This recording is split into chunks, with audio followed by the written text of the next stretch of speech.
On va de nouveau revenir sur une prouesse, un projet de directive européenne qui encore une fois a fait fort. Alors cette fois, il s'attaque à la liberté de création et à la liberté d'information sur internet en changeant le copyright. Alors ce projet, il a deux points principaux qui font débat. Le premier, c'est de créer un copyright sur les liens.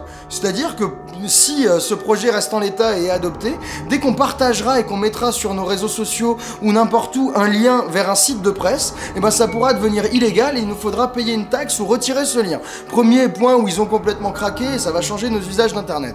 Et il y a un deuxième, c'est qu'ils prévoient de généraliser à toutes les plateformes comme Facebook, Twitter, Dailymotion, quelque chose qui existe déjà sur YouTube. C'est un petit robot qui examine que dans toutes vos publications, il n'y ait pas un petit bout de musique ou un petit bout d'image qui soit justiciable du copyright. Et ce robot sur YouTube, il a déjà fait plein de ravages, hein. C'est pour ça que quand vous cliquez sur des vidéos que vous voulez voir, bah par moment vous voyez un écran noir qui vous dit quack, c'est censuré. Donc ils veulent le généraliser à toutes les plateformes pour encore restreindre le droit des internautes à poster le contenu qu'ils veulent et même à créer le leur. Et ce projet de directive, c'est pas encore adopté, mais il a ému des dizaines d'associations qui luttent pour la liberté sur internet. Par exemple, tous les partis pirates qui existent en Europe et la Quadrature du Net en France. Je vais démarrer le bulletin sur France 2. Parce que j'avais fait une intervention à l'Assemblée nationale où je disais les budgets que vous allez réduire, Madame la Ministre, ça boum, ça va tomber sur envoyé spécial, cachet d'investigation, complément d'enquête. Et sur quoi ça tombe là? C'est sur envoyé spécial et complément d'enquête, puisqu'on apprend qu'il devrait y avoir 33 suppressions de CDD, c'est les précaires qui payent en premier lieu, et qu'il restera quasiment plus personne dans ces magazines-là, dont on va diminuer la fréquence par 3, par 4, par 6, on sait plus trop si ça va continuer à exister. Et bon alors, ces magazines, on sait que c'est Cachet Investigation, je le porte particulièrement dans mon cœur, mais ce sont ces magazines-là qui ont sorti Big Malion, qui ont envoyé une équipe en Érythrée, qui ont sorti des trucs sur la com d'Emmanuel Macron, d'ailleurs c'est pour ça que Macron n'a pas voulu venir parler sur France 2, mais qu'il a choisi TF1, Pénélope Fillon, et donc voilà, là on voit comment la contrainte budgétaire se conjugue avec la censure politique. Et là, on va avoir un fort mécanisme de censure politique et économique d'ailleurs, puisque c'est les deux pouvoirs qui peuvent être gênés par ce genre d'émission. Je me souviens d'un bouquin qui était paru aux arènes vers 2003-2004, un truc comme ça, qui s'appelait Blacklist. Et dedans, c'était des reporters américains, c'était des traductions d'articles parus aux États-Unis, d'un bouquin paru aux États-Unis, qui expliquaient comment ils avaient été censurés. On a aussi entendu parler du gouvernement de Macron qui baisse les finances de France 2, peut-être embarrassé par les enquêtes qui étaient menées par les vrais journalistes, avec 50 millions d'économies qui sont à faire en 2018. La chasse à la fake news arrive comme l'a dit Macron. Peu de temps après, qu'est-ce qu'on voit émerger dans plusieurs médias? Un sondage qui a été fait par rapport aux théories du complot justement qui sont reliées aux fake news. J'en arrive à la présentation de ces différents médias, de la façon dont ils abordent le thème et nous le présentent.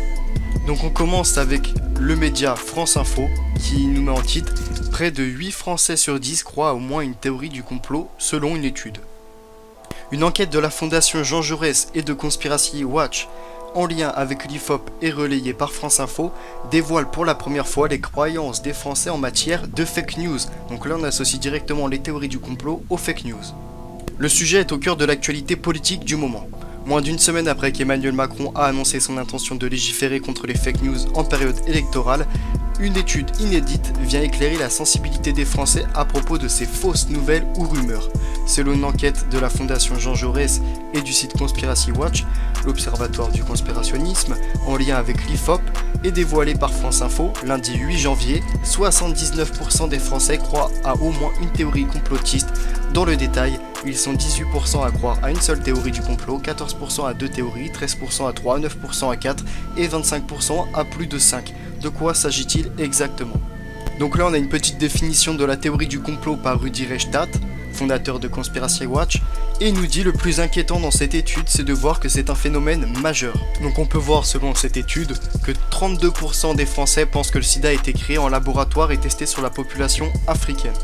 Pour parvenir à ce résultat, les chercheurs ont testé plusieurs théories du complot plus ou moins répandues dans la société française. Il nous dit « Je travaille sur ce sujet depuis 10 ans, j'ai sélectionné les théories les plus importantes, celles qui circulent le plus », explique Rudi Reichstadt. Parmi celles soumises aux personnes sondées, l'idée que le ministère de la Santé est de mèche avec l'industrie pharmaceutique pour cacher au grand public la réalité sur la nocivité des vaccins, 55% des Français sont d'accord avec cette assertion. Je me souviens par exemple d'une histoire, il me semble c'est sur l'agent orange, mais je suis pas trop. Enfin, c'était pendant la guerre de Corée. Ce sont des villages entiers qui ont été rasés, des genres d'Oradour-sur-Glane, mais en Corée. Et il y avait une équipe, il me semble, de Associated Press, qui avait été envoyée sur place pour enquêter là-dessus. C'était une enquête qui avait duré 6 mois, 9 mois, 1 an. Bon, enfin, c'était une super grosse enquête pour démontrer que l'armée américaine avait fait des Oradour-sur-Glane en Corée. Et avec des remous, parce qu'il y avait eu des conflits avec le département d'État, avec le Pentagone. Bon, ça avait été des embrouilles à n'en plus finir, des pressions de la direction, de la hiérarchie, un mec qui avait démissionné. Bon, et finalement, le reportage était quand même sorti parce qu'il y avait trop de pression extérieure qui disait mais là vous faites de la censure. Mais qu'est-ce qui s'était passé après ça? Après ça, on avait supprimé le pôle investigation de Associated Press. Le pôle de cette agence de presse mondiale, américaine, hyper connue, avait été supprimé. Et ben, c'est ce que j'appelle moi la censure la plus efficace, c'est la censure en amont. On ne donne pas les moyens aux journalistes de produire une contre-information, de produire des investigations, et du coup, on n'a pas à la censurer en aval, puisqu'elle n'existe pas. Et bien, là, c'est exactement ce qui va se produire là. Il n'y aura pas de censure à effectuer sur les magazines de France 2, puisque les magazines de France 2 n'auront plus les moyens d'enquêter. Donc là, voilà, un mécanisme de censure qui s'appuie sur un prétexte budgétaire aussi, parce que c'est vrai que c'est pas normal qu'on diminue les crédits des entreprises d'audiovisuel public, mais aussi on pouvait peut-être trouver des solutions ailleurs, la direction ailleurs qu'en tapant dans les magazines phares d'enquête et de reportage. Et bien voilà comment se met en place un mécanisme efficace de censure en supprimant simplement la production de ces informations. Donc je vais commencer par vous faire une petite liste, dresser un petit tableau de qui possède quoi, et vous allez voir qu'à la fin de cette liste, vous reconnaîtrez toutes les chaînes de télé privées de France, vous reconnaîtrez tous les grands quotidiens nationaux, Le Monde, Le Figaro, Libé, tout ça, énormément de presse quotidienne régionale, vous reconnaîtrez tous les magazines qui comptent hebdomadaires, l'Express, Le Point, Le Nouvel Obs, et vous vous rendrez compte qu'à la fin, c'est 10 milliardaires qui possèdent vraiment toute l'information de France. Donc je vais commencer ma liste, accrochez-vous, et faites attention, ça pique. Donc commençons par Bolloré. Donc Bolloré, vous voyez, France-Afrique, ami de Sarkozy, tout ça. Bolloré, il vient de racheter Canal via Vivendi. Et derrière Canal, il y a en plus iTélé, Direct 8, D17, Direct Matin, donc aussi des journaux, et Dailymotion, une plateforme internet. Donc il est un peu partout, c'est quand même déjà un bon gros poisson qui possède une des plus grandes chaînes privées françaises. Ensuite, il y a Drahi. Drahi, c'est le PDG de SFR Numéricable, et lui, il vient de racheter Libé, et non content d'avoir Libé, il s'est dit qu'avoir un magazine, ce serait pas con, donc il a l'Express, l'Expansion et quelques autres petits magazines qui gravitent, mais ça lui suffisait pas, donc il s'est dit qu'une chaîne de télé, ce serait bien, et Double Crème si c'est une chaîne d'info, donc en plus il a acheté BFM TV, et RMC pour avoir aussi un pied dans la radio. Donc vous voyez qu'il a un peu de tout, il a le portefeuille complet, presse, magazine, radio, télé. Donc j'aimerais bien comprendre pourquoi BFM est une chaîne qui fait constamment de la propagande et qui n'est jamais dans un soupçon d'objectivité, en tout cas quelque chose qui se rapproche d'un fait réel, mais toujours dans un mensonge. Et pour ça, il suffit de voir les nombreux exemples et on peut demander qu'est-ce qui se passe, comment vous avez fait le traitement par exemple de la guerre en Libye. Vous ne nous avez jamais expliqué qu'à aucun moment qu'il s'agissait de véritables djihadistes, des terroristes qui étaient soutenus par l'OTAN. Pourquoi est-ce que les massacres de l'OTAN ont été constamment cachés par BFM? C'est-à-dire qu'il y a eu quand même presque 200 000 morts dans cette affaire, mais si je regarde BFM, absolument pas, c'est un peuple qui se libère. J'aimerais comprendre aussi pourquoi BFM, lorsqu'il s'agit de la Syrie, nous fait un traitement en nous expliquant jamais que ce sont des terroristes de groupe Al-Nosra, de Al-Qaïda, qui sont introduits par la Turquie, qui sont infiltrés par des avions de l'ONU. Ça, non, parce que voilà, et financés par le Qatar, par l'Arabie Saoudite. Qu'on m'explique. Pourquoi BFM ne nous explique jamais que concernant l'affaire ukrainienne, Il y a des partis comme Svoboda, des véritables nazis, parce que les nazis, ils sont là-bas. Hein, il ne faut pas venir les chercher à Bruxelles. En ce moment, il faut aller à Kiev pour aller chercher les nazis. Hein, il faudrait demander aussi pourquoi BFM ne relaie pas les informations sur lesquelles on a trouvé des snipers israéliens et des snipers de l'OTAN sur la place Médane, et que c'est eux qui avaient tiré sur la foule et qui ont semé le chaos dans lequel est l'Ukraine. Voilà, j'aimerais bien que BFM un peu tienne son véritable rôle de média journaliste et nous explique ce qui se passe réellement dans le monde. Alors, messieurs les collaborateurs, comment vous pensez que votre travail s'effectue dans la bonne humeur? Tromper le peuple, est-ce une vocation ou est-ce que c'est naturel? Ah, il n'est pas là. Il n'est pas là. Il n'est pas encore arrivé. Il n'est pas encore arrivé. Mais par contre, on aimerait bien savoir, si la collaboration c'est naturel ou vous êtes forcé, c'est juste alimentaire, ou alors vous avez vraiment des convictions dans ce que vous racontez. Vous n'avez rien à dire? Bah oui, mais les journalistes n'ont jamais rien à dire. Mais évidemment, vous racontez que des conneries, donc forcément, quand on vous pose des questions intelligentes, vous devenez silencieux. Mais moi, je vous pose une question, madame. Alors, madame, expliquez-nous, est-ce que c'est naturel, la collaboration des médias? Est-ce que cette déformation de la réalité continuelle telle que vous la pratiquez, si vous vous forcez ou alors vous avez des consignes? Produit d'élevage. Vous venez voir ce qui se passe? Vous venez voir donc le plus grand rassemblement antisémite depuis la Seconde Guerre mondiale, comme ça a été déclaré dans la presse.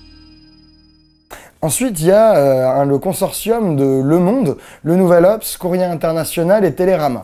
Donc ce consortium qui gravite autour du Monde et du Nouvel Obs, ça a été racheté par un trio de milliardaires et d'hommes d'affaires, qui sont le trio BNP, donc Pierre Berger, l'héritier d'Yves Saint-Laurent, machin, ami du PS, tout ça. Pierre Berger, il a aussi Tétu, en plus d'avoir acheté ce consortium. Le troisième du trio BNP, c'est Xavier Niel. Xavier Niel, c'est le PDG de Free. Et lui aussi, non content d'avoir Le Monde et le Nouvel Obs, il s'est dit que quelques autres titres, ce serait bien. Et il a Atlantico, Causeur et le Huffington Post. Donc lui aussi, il est sur la presse et la presse sur le web. Et le dernier, le P de BNP, c'est Mathieu Pigasse, un grand banquier d'affaires, pantouflard de Bercy, ex du cabinet de Fabius et de Strauss-Kahn. Et lui, en plus d'avoir Le Monde et le Nouvel Obs, il a Les Inrocks et Radio Nova. Donc c'est solide, c'est bien solide. Et voilà pour BNP qui possède Le Monde et le Nouvel Obs. Ensuite, il faut continuer avec les quotidiens, parce que là, on a eu Le Monde et Libé, il nous faut le Figaro. Et qui a le Figaro? C'est notre ami, moi c'est mon préféré, c'est le sénateur UMP, corrupteur notoire et mec sans gêne et sans honte dans les palais de l'Assemblée. C'est Serge Dassault. Et Serge Dassault, il a notre Figaro et une bonne dizaine de titres de presse quotidienne régionale, avec des gros tirages, et donc en fait il maîtrise l'essentiel de la presse quotidienne qu'on peut lire en province, et notamment les hebdomadaires qui sont un supplément de toute la presse quotidienne régionale. Donc Dassault, lui, son truc c'est les journaux, et les journaux de droite. Ensuite, il y a Bernard Arnault. Lui, c'est la première fortune de France, LVMH, Louis Vuitton, tout ça. Et lui, il s'est spécialisé dans la presse économique. Il a acheté Les Échos et quelques autres hebdomadaires économiques. Donc là, je sais pas si vous suivez, hein, mais Les Échos, Nouvel Obs, L'Express, on commence à avoir pas mal d'hebdomadaires importants. Et en plus, il vient d'acheter Le Parisien aujourd'hui en France, qui est un des plus gros tirages de la presse quotidienne régionale. Donc il commence à vraiment prendre pied dans la presse aussi, bien qu'il vienne du luxe à la base. Ensuite, il faut pas oublier la télé. Il y a la télé de notre ami Bouygues. Donc Bouygues, il a acheté TF1 en 87. Il y a plusieurs chaînes de télé qui gravitent autour, dont la plus importante, c'est clairement LCI, puisque c'est une chaîne d'info. Et donc là, je sais pas si vous suivez, on a déjà dit LCI, BFM et iTélé qui sont achetés par tous les milliardaires. Donc toute notre petite musique d'information, c'est eux qui la tiennent. Et donc Bouygues, il a TF1, LCI, et il vient d'acheter Eurosport aussi. Donc ça fait une bonne prise sur notre télé, et c'est le leader, la chaîne leader privée. Donc c'est important. Ah, ensuite, j'ai oublié, pour compléter tous les hebdomadaires de référence, il ne fallait pas oublier Le Point. On avait L'Express, le Nouvel Obs, il nous faut Le Point. Et qui a Le Point? C'est notre fantastique Pinault. François Pinault, c'est La Redoute, Le Luxe, et plusieurs autres, et du bois aussi, je crois, du bois et du papier. Et donc Pinot, il nous permet de compléter notre trio d'hebdomadaires. Et donc quand vous lisez un quotidien ou un hebdomadaire de référence, vous tombez dans notre club de 10 milliardaires. Donc voilà pour Pinot. Et enfin, la liste serait pas complète et le tableau pas complet sans un des meilleurs de tous, Lagardère. Lagardère qui détient quelques magazines de merde, Elle, Paris Match. Il a le JDD qui a pas un quotidien, un hebdomadaire, mais qui a une diffusion nationale. Il a aussi des radios qui comptent comme Europe 1 et Virgin. Et il ne faut jamais oublier que derrière Lagardère, il y a aussi le groupe Hachette. Et le groupe Hachette, c'est absolument hégémonique dans l'édition. C'est-à-dire que quasiment n'importe quel livre que vous lisez, que ce soit le livre de poche, Fayard, Calment-Lévy ou Hachette, appartient en fait à Lagardère. Donc là, on voit que non seulement quasiment toutes les télévisions privées appartiennent à des milliardaires, toutes les chaînes d'information appartiennent à des milliardaires, tous les quotidiens nationaux, Le Monde, Le Figaro, Libé appartiennent à des milliardaires, quasiment toute la presse régionale, et les hebdomadaires habituels qui comptent. Donc, et aussi quelques radios.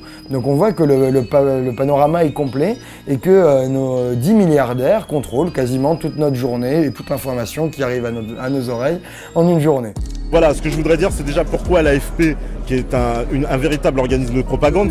Parlez-moi du rassemblement d'aujourd'hui. Le rassemblement d'aujourd'hui, pour nous donner la parole, vous voyez bien qu'ici, il n'y a aucun fasciste, il n'y a aucun antisémite. Vous voyez bien que tout ce que vous racontez dans les médias, depuis que cet événement a été annoncé, c'est-à-dire que vous nous parlez d'un congrès soi-disant qui regrouperait les plus grands rassemblements antisémites depuis la Seconde Guerre mondiale, ce sont des élucubrations, c'est de la propagande. Voilà, ça n'a aucun sens, ça n'a aucun fondement. Parce que les véritables organisations qui poussent à l'antisémitisme, en ce moment en France ou en Belgique, c'est la LICRA, c'est le CRIF, c'est le UJF, ce sont cette police de la pensée. C'est ça la réalité. Mais ces gens-là, non, vous les laissez s'exprimer largement sur votre antenne et vous ne donnez pas la parole, vous essayez d'ostratiser, vous essayez constamment de jeter l'opprobre sur de véritables résistants, sur des gens qui se battent ici. Est-ce que vous voyez, on parle de fascisme, vous voyez bien les visages qu'il y a autour de vous. Moi je vois toutes les communautés, je vois toutes les races, toutes les religions. Ils sont où les fascistes? Puisque le fascisme, c'est censé être une idéologie qui est basée sur une race supérieure. Alors elle est où votre race supérieure ici, La seule personne pour le moment qui se prend pour une race supérieure, c'est peut-être une certaine communauté que vous défendez allègrement. Et donc de quoi alliez-vous parler ici et aujourd'hui, et qu'est-ce qui allait être mis en place On allait parler d'énormément de choses. Il suffit de voir la liste des invités. Vous voyez bien, par exemple, il y a Corinne Bouget. Elle va vous parler des additifs alimentaires. Elle va vous parler du génocide qui est en ce moment même. Vous êtes empoisonné par l'industrie agroalimentaire. Il y a Alain Soral, il pourra vous parler des lobbyistes. Il y a Joël Corbeau, il pourra vous parler de ces pressions et de la manipulation judiciaire. Il y a Dieudonné, il pourra aussi vous en parler. Il y a Pierre Hilard, le spécialiste du nouvel ordre mondial, qui pourra vraiment vous expliquer ici même à Bruxelles, qui est une capitale régionale de l'Empire, parce que c'est le siège évidemment de l'OTAN, de l'Union Européenne, et de l'influence de ces organismes qui est néfaste pour nous. L'euro est en train de nous tuer. Les banques nous ont asservis, les banques qui manipulent en nous, en maîtrisant la création monétaire. Ça, c'est des sujets qui ne sont jamais abordés ou alors ridiculisés dans les médias. Ici, on allait en parler sérieusement. Donc, il ne s'agit pas de parler d'antisémitisme, de fascisme. Ce sont des élucubrations. Voilà. Et petit message, parce que vous dites qu'il ne faut pas parler aux journalistes. Si, il y a un petit message à donner à la presse, c'est arrêtez votre propagande. Parce que désormais, il y a une presse indépendante qui vous regarde et on ne laissera plus passer vos mensonges. En particulier, l'AFP, qui est une organisation qui s'est fait remarqué dans une manipulation hautement célèbre avec Ahmadinejad et le président Chavez. C'est particulièrement honteux quand on est un organisme comme le vôtre, subventionné avec de l'argent public. Parce que pour le moment, les véritables médias, ils sont subventionnés avec l'argent public, du moins pour la France, mais j'imagine que ça doit être un peu la même en Belgique, puisque c'est via l'Union Européenne, alors que les médias indépendants, nous sommes véritablement libres, indépendants, nous faisons des médias avec notre propre argent, nous donnons de la véritable information aux gens, et nous ne sommes pas dans un esprit de propagande. C'est ça qui fait toute la différence. Oui, vous leur proposez le choix de toute façon. Pardon ? En faisant faisant vous-même, la presse, vous leur donnez le choix. Oui, mais madame, on sait... si vous n'aimez pas la vie, vous regardez pas, c'est pas grave. C'est à cause de vous que nous existons. Parce qu'on en avait marre de voir justement des médias comme le vôtre sans cesse tronquer la vérité comme vous le faites. Si c'est la presse que vous cautionnez, dont vous êtes absolument sûr, tant mieux. Mais je pense moi, que je vous condamne pas, c'est très bien. Je trouve non, ça moi je super condamne bien votre comme entreprise, je n'ai rien contre vous Oui. personnellement, je ne vous connais Je pas, sais bien, je mais vous comprends. représentez l'AFP qui est une entreprise pour moi peu scrupuleuse, une entreprise de propagande qui s'est fait griller, parce que quand on s'est fait griller normalement sur quelque chose comme une manipulation grossière qui a été effectuée par votre organisation, normalement on doit présenter des excuses, ce sera le minimum auprès du public, ça se trouve, ils ça l'ont n'a fait, jamais hein. été fait. Bah, Non, j'en la sais seule rien. chose Moi, qui a j'ai été pas- faite, j'ai- c'est que vous avez présenté, vous avez supprimé les vidéos une fois que vous avez été grillé par l'ensemble des internautes. Voilà. Ils ont dû faire des excuses. Il n'y a eu aucune excuse. Et c'est pas la première manipulation. Parce que je peux vous parler. Mais vous avez vraiment tout cherché partout pour voir si ça a été fait. C'est sûr que ça a été fait. Si c'est vraiment une manipulation. Mais non, ça a été grillé par les internautes, par nous-mêmes, vous voyez, par les gens. Parce que maintenant, les gens, ils vont chercher l'information. On est devenus les acteurs de notre information à cause des gens comme vous. Avant, vous faisiez confiance, mais vous ne remplissez plus votre rôle de contre-pouvoir. Vous êtes devenu le pouvoir. Mais après, l'important, c'est de se battre et de faire le maximum pour pas que ça se reproduise, c'est tout. Mais c'est ce qu'on fait, madame. C'est Oui, ce qu'on fait. non, mais on moi- nous moi empêche de aussi. se réunir. Vous me dites, l'important, c'est de se battre. Mais comment se battre, puisque en face, vous avez toutes les armes pour nous censurer, pour nous Mais la interdire. preuve, si on est venu et qu'on vous donne la parole et qu'on écoute ce que vous avez à nous dire, c'est bien la preuve qu'on vous censure pas. Ça va passer. Alors là, oui, ça reste une autre histoire. Moi, je ne sais pas si ces images-là, on les verra un jour sur le site de l'AFP. J'en doute fortement. Bah si, on a deux chaînes, une YouTube, une AFP, comme vous avez dû voir, celle où on a fait de la manipulation, comme vous dites. Comment vous appelez ça, vous? Mais je l'ai pas vu cette vidéo, je vois pas de quoi vous parlez. Donc, Mais je trouve ça grave, je l'ai vous pas ne vu. connaissez pas cette affaire. Non. Une vidéo tronquée de Ahmadinejad et de Chavez, Non, j'ai dans pas laquelle, vu. par le biais d'un montage peu scrupuleux, on tente de faire croire que Chavez veut déclarer la guerre aux États-Unis. Alors que 2 secondes avant, il précise par là même que c'est une boutade, mais vous avez pris le soin d'omettre les secondes qui précèdent son affirmation pour le faire passer. Oui, ok, mais il faut que je la voie de toute façon pour en discuter. Ah bah renseignez-vous je peux sur pas- cette affaire parce que c'est Ah oui, très bah grave. oui, C'est très très grave. Je le ferai, mais Emmanuel est un ami très proche. Je suis très fier d'avoir été à l'origine de sa carrière. Et c'est un homme très intéressant. Et je suis convaincu qu'il sera un jour président de la République. Le marché a désigné M. Macron comme président de la République, aidé en cela par quelques électeurs. C'est que le président de la République n'a plus de pouvoir, ou beaucoup moins de pouvoir, en tout cas qu'avant. Mais que les Français, et lui-même aussi, croient qu'il a toujours les mêmes pouvoirs. Mais pourquoi il aurait moins de pouvoir? Véronique Jacquier, Sud Radio. Il a moins de pouvoir pour 1000 raisons. D'abord, pour de bonnes raisons. Il n'y a plus la peine de mort. Et il n'y a plus l'Union soviétique. Donc les deux dimensions fondamentales de la thaumaturgie, du droit de vie et de mort, le droit de vie et de mort ont disparu. L'euro, aussi bonne raison, fait qu'une grande partie de la politique économique est heureusement devenue européenne. La décentralisation, les grands investissements ne sont plus dans l'État et la politique de grande infrastructure ne lui appartient plus. Les privatisations, il n'y a plus de politique industrielle possible. La globalisation, le marché l'a emporté très largement. Et donc il y a un très grand nombre de choses qu'on croyait à la portée de l'État qui ne le sont plus. M. Attali rappelle ici que le président n'a plus de pouvoir en dehors de celui qui lui est donné par le marché. La plupart des hommes politiques et des dirigeants politiques se contentent de gérer au mieux le quotidien et de colmater les brèches. Oui, oui. Alors qu'il faudrait agir pour avancer. Ils n'ont pas de pouvoir réel. Ce qu'on vient de voir ont la grandeur d'être élus du peuple. Ils n'ont pas de pouvoir réel sur la société. M. Attali nous rappelle également que le personnel politique est impuissant. Comprenez que les politiques sont désormais au service du marché. Le marché a donc le pouvoir. Ces traités font loi qui s'impose à la loi des hommes. Tous ceux qui, dont j'ai le privilège d'avoir fait partie, ont tenu la plume pour écrire les premières versions du traité de Maastricht, on s'est bien engagé à faire en sorte que sortir, ce ne soit pas possible. On a soigneusement oublié d'écrire l'article qui permet de sortir. M. Attali se dit honoré d'avoir empêché les peuples de s'autodéterminer. Seuls les marchés déterminent. Son objectif est d'étendre son pouvoir. Le marché va s'étendre à des secteurs pour lesquels, jusqu'à présent, il n'avait pas accès, tels que la santé, l'éducation, la justice, la police, les affaires étrangères. Et en même temps, parallèlement, dans la mesure où il n'y a pas de règle de droit, le marché va s'étendre à des domaines aujourd'hui considérés comme illégaux, criminels, comme la prostitution, le commerce des organes, le commerce des armes, le racket, etc., etc. Et donc, on aura de plus en plus un marché qui va dominer, entraînant une concentration des richesses, une inégalité croissante, une priorité absolue donnée au court terme et à la tyrannie de l'instant et de l'argent, jusque et y compris, au fond, au bout de la route, la commercialisation de la chose la plus importante, c'est-à-dire la vie, la transformation de l'être humain en un objet marchand, lui-même devenu un clone et un robot de lui-même.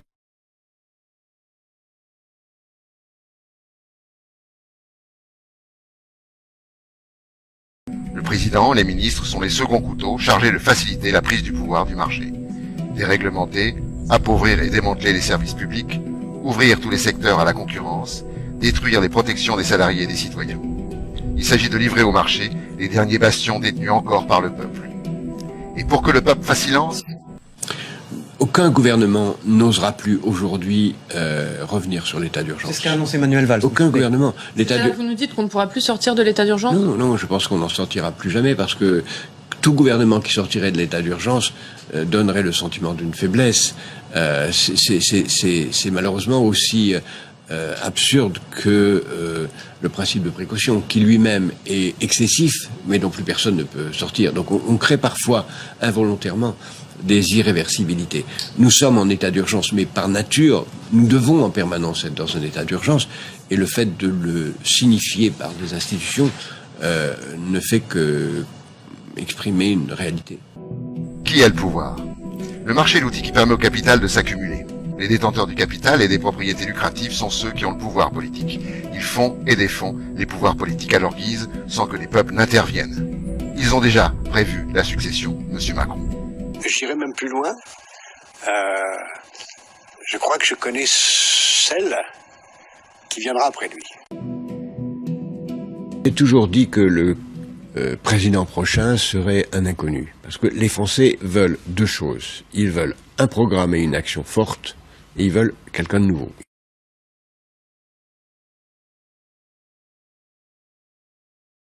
Emmanuel est un ami très proche. Je suis très fier d'avoir été à l'origine de sa carrière.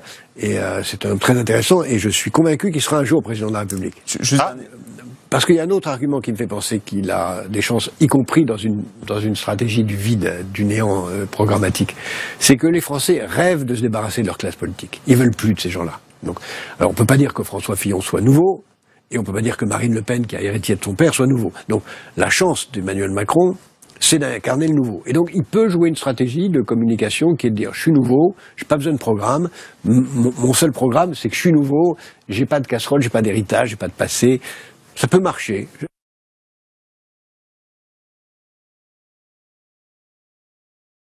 Si on a un marché mondial sans État mondial régulateur, alors on aura le chaos inévitable qui est que une très forte concentration des richesses à laquelle on assiste déjà, une sous-allocation des ressources, c'est-à-dire beaucoup de chômeurs, des mouvements considérables de population, aucune justice sociale, aucune répartition des ressources, aucune capacité de maintenir le droit et les arbitrages, des gaspillages considérables de ressources, des prédateurs de toute nature, surtout des prédateurs de plus en plus criminels, puisque dans cet univers, l'économie criminelle va devenir plus importante encore que l'économie légale. Si aujourd'hui elle représente déjà 20% de l'économie illégale, elle va devenir de plus en plus puissante. On assistera à une montée continue de l'économie illégale, l'économie de la drogue, l'économie de la prostitution, l'économie des organes, l'économie des armes, toutes aujourd'hui considérées comme illégales, mais qui vont devenir de plus en plus importantes, qui seront à la fois légales et aussi des activités criminelles qui deviendront très puissantes. Et ça va conduire forcément dans un univers de rareté extrême, 9 milliards d'habitants se partageant des ressources, avec des concentrations de richesses très grandes, à des violences de toute nature, dans un monde de plus en plus précaire, de plus en plus interdépendant, de plus en plus technologique, de plus en plus fragile, de plus en plus ayant de plus en plus conscience de son unité. On aura des sources de conflits énormes qui se traduiront à la fois par des conflits, mais aussi par une demande d'ordre, une demande de sécurité, une demande de dictature. La démocratie sera en cause. Donc c'est vrai que je suis très, très proche d'Emmanuel, c'est un garçon très brillant. J'ai eu le privilège dans ma vie d'être en situation de mettre le pied à l'étrier à pas mal de jeunes. Je crois qu'Emmanuel Macron a tout à fait le talent pour être un présidentiable un jour. Alors de Montebourg à Macron, ça fait un virage à 180 degrés, présidentiable un jour. Mais c'est pas anodin ce que vous dites. 180 degrés quand même ce virage, qu'opère l'exécutif. On ne peut pas dire ça encore. Il faut pas encore ? Non. Vous savez, qu'est-ce qu'on peut dire d'autre ? C'est comme la politique, comme le disait d'ailleurs très justement Arnaud Montebourg hier, ça ressemble beaucoup au théâtre. Là, on a eu un premier, un deuxième acte, peu importe l'acte dans lequel nous sommes. On a frappé les 3 coups et on voit entrer de nouveaux acteurs. certains anciens, d'autres, de nouveaux personnages qui arrivent. Mais aucun n'a prononcé encore la moindre parole. On ne sait pas encore quelle pièce va être jouée. Donc on ne peut pas juger la pièce sur le nom des acteurs. Il faut attendre. Or, la réalité, c'est-à-dire l'intrigue qui se déroule depuis les actes précédents, reste la même. La réalité, l'intrigue, c'est 3,5 millions de chômeurs, exactement 5,5 millions si on compte l'ensemble des chômeurs de longue durée. C'est des déficits intérieurs et extérieurs gigantesques. C'est un budget 2014 qui est avec un déficit abyssal. Un budget 2015 dont je rappelle qu'il faut donner les grands chiffres à la Commission des comptes publics le 12 septembre, à la Commission européenne le 13 septembre, c'est-à-dire demain matin, et c'est là-dessus qu'il faudra les juger. Sur ce qu'ils vont annoncer, ce qu'ils vont prendre comme hypothèse et sur les réformes qu'ils vont prononcer. Alors vous êtes notre invité fil rouge, Jacques Attali. Vous êtes là pendant 1 heure avec nous pour regarder l'actualité avec un petit peu de recul, pour regarder ce qu'est capable de nous proposer Emmanuel Macron, présidentiel. Mais ça ne vous a pas échappé, Laurent Neumann, mais elle repère. Je pense que il a ce temps. J'irai même plus loin. Je crois que je connais celle qui viendra après lui. Ah bah alors ça c'est un nouveau scoop. Attendez, on peut pas interrompre ça. Allez-y. Si, vous êtes sur le plateau de BFM TV, vous pouvez pas nous... Je dis qu'il y a dans la jeune génération des gens de 25-26 ans, des gens absolument exceptionnels, surtout des filles, qui feront la vie politique française de façon très... Est-ce qu'elles vont rester en France? Oui. On va pas vous lâcher. Non, je vous dis pas. Là-bas, il y en a plusieurs. D'accord. La démocratie sera menacée. Et ce qu'on voit aujourd'hui monter avec les mouvements religieux n'est qu'une toute petite annonce de ce qui vient. C'est-à-dire le fait que beaucoup de gens diront, face à cet univers-là, au fond, la démocratie n'est peut-être pas le meilleur des systèmes, puisqu'elle ne nous a pas protégés contre ce chaos. Et des gens diront peut-être que nous avons besoin de plus de la sécurité que de la liberté. Donc la dictature, c'est quand même mieux que la démocratie. L'ordre polycentrique n'est pas capable d'installer un ordre de droit mondial, alors que le marché, lui, s'installe mondialement. Donc on aura un marché sans règles de droit, ce qui va entraîner deux évolutions. La première, c'est que le marché va s'étendre à des secteurs pour lesquels, jusqu'à présent, il n'avait pas accès, tels que la santé, l'éducation, la justice, la police, les affaires étrangères. Et en même temps, parallèlement, dans la mesure où il n'y a pas de règles de droit, le marché va s'étendre à des domaines aujourd'hui considérés comme illégaux, criminels, comme la prostitution, le commerce des organes, le commerce des armes, le racket, etc., etc. Et donc, on aura de plus en plus un marché qui va dominer, entraînant une concentration des richesses, une inégalité croissante, une priorité absolue donnée au court terme et à la tyrannie de l'instant et de l'argent, jusque et y compris, au fond, au bout de la route, la commercialisation de la chose la plus importante, c'est-à-dire la vie, la transformation de l'être humain en un objet marchand, lui-même devenu un clone et un robot de lui-même.